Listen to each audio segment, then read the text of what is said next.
Guys, welcome to lifestyle. അപ്പോൾ ഇപ്പോൾ സമയം 10 മണി ആയിട്ടുണ്ട്. അപ്പോൾ എന്തെങ്കിലുമൊക്കെ ചെയ്യാൻ നല്ല ആഗ്രഹം ഉണ്ടായിരുന്നു. അപ്പോൾ ഞാൻ മാർക്കറ്റെടുത്ത് ഫാൻ്റെ ഒരു റൗണ്ട് കൊണ്ട് ഞാൻ ഒരു ചട്ടമ്മ ഫാൻ്റെ റൗണ്ട് കൊണ്ട് ഞാൻ ചെയ്തെടുത്തിട്ടുണ്ട്. ആ ഫാൻ വെക്കുന്നതിനാണ് ബേസ് ഞാനത് ചെയ്തത്. പിന്നെ ഒന്ന് പൊന്തി നിൽക്കുന്നുണ്ടായിരുന്നു. അവിടെ ഞാൻ മാസ്കിൻ്റെ പൊട്ടിച്ചിട്ട് ഞാൻ പെയിൻറ്റ് ചെയ്യാൻ വിചാരിച്ചു. അപ്പോൾ ഗ്ലൂ ഗണ്ണ് കണ്ടപ്പോൾ ഞാൻ ഗ്ലൂ ഗണ്ണുകൊണ്ട് ആ ത്രെഡ് ഒട്ടിച്ചെടുത്തിട്ടുണ്ട്. പിന്നെ ഫുള്ളായിട്ട് ത്രെഡ് ഒട്ടിച്ച് വന്നപ്പോൾ കുറച്ചേ ഉള്ളായിരുന്നു ത്രെഡ്. അതുകൊണ്ട് ഫുള്ളായിട്ട് ഏതായാലും ആവില്ല. അപ്പോൾ കുളമെന്ന് വിചാരിച്ച് പകുതി നിൽക്കുമെന്ന് വിചാരിച്ച് അതിൻ്റെ അടുത്ത് റെഡ് ഗ്ലിറ്റർ പേപ്പർ കൊണ്ട് ഞാൻ റെഡി കൊടുത്തു.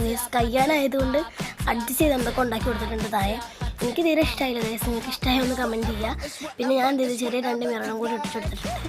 പിന്നെ കുറച്ചെങ്കിലും ഭംഗി ഉണ്ടായിക്കോട്ടെ എന്ന് വിചാരിച്ചുകൊണ്ട് മാത്രമായി ഞാൻ എന്ത് ചെയ്തു, ഒരു കവായ് സ്റ്റിക്കറിൻ്റെ ഫയലിന് കവായ് സ്റ്റിക്കർ എടുത്തിട്ടുണ്ട്. പിന്നെ ഒരു ഒട്ടിച്ചെടുത്തും ചെയ്തു. പിന്നെ എൻ്റെ ഷെൽഫിൽ ഒട്ടിക്കാണ്ട് പകരം ഓള ഷെൽഫിലാണ് ഒട്ടിച്ചത്. അപ്പം ഡ്രസ്സില്ലാത്തതുകൊണ്ട് എൻ്റെ ഷെൽഫിൽ ഒട്ടിക്കാണ്ട് ഗൈസ്. നിങ്ങൾക്ക് ഇഷ്ടമായി കമൻറ്റ് ചെയ്യുക. അപ്പോൾ ഇത്രയുള്ളൂ. Bye by.